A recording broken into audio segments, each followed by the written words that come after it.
Masih terkait dengan subtema memperkokoh NKRI dan kebangsaan. Ya, subtemanya adalah 3.3. Baik, terima kasih Pak. Masih tersegel ya, silakan paslon nomor urut 2.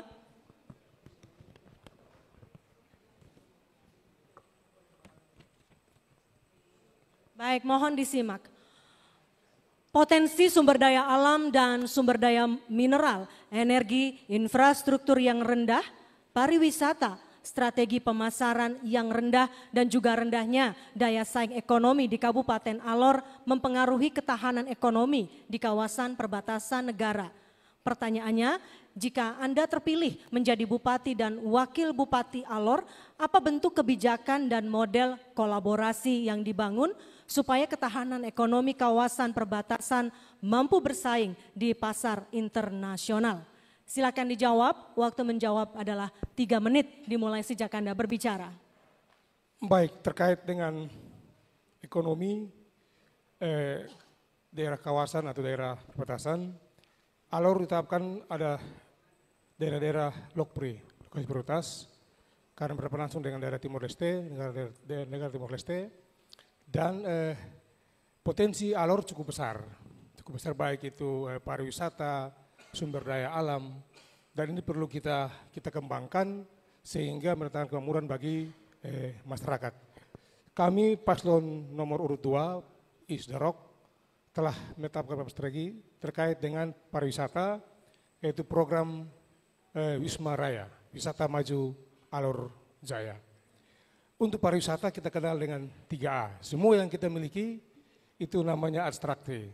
Bagaimana atraksi ini kita akses ke sana.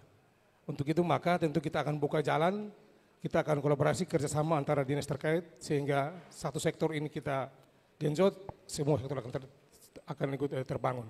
Demikian juga katakanlah sudah punya akses ke sana, bagaimana dengan akomodasi.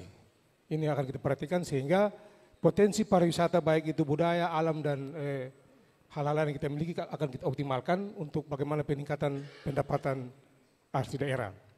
Terkait dengan kerjasama luar negeri atau Timor Leste, ini juga saya kira sangat penting karena Indonesia dalam hal ini Alor, kita telah akan bangun kerjasama dengan Timor Leste karena sejak dahulu pernah ada kerjasama yang dilakukan oleh katakanlah orang-orang tua kita di daerah Alor Timur, itu mereka telah bangun kerjasama dengan keluarga yang ada di Timor Leste, dan tentu kita akan menggunakan kekuatan diplomatik, katakanlah kerjasama antar negara supaya akses komunikasi, jual beli dalam hal ekonomi kita bisa lakukan karena potensi-potensi yang kita miliki di Alor cukup besar, potensi perikanan juga cukup besar.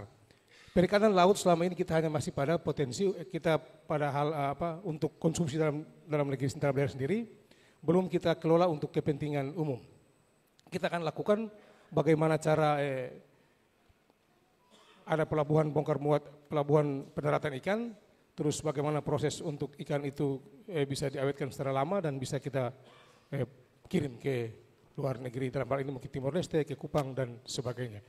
Jadi semua potensi ini akan kita kembangkan, yang pada akhirnya bagaimana untuk mendatangkan pendapatan bagi masyarakat dan peningkatan ekonomi kerakyatan. Dan hal-hal lain juga akan kami pikirkan untuk bagaimana ke depan semua ini bisa berjalan dengan baik, yang pada intinya untuk kepentingan masyarakat Alor. Terima kasih. Baik, sudah cukup Bapak-Bapak? Ya, terima kasih. Silakan duduk kembali. Paslon nomor urut 2.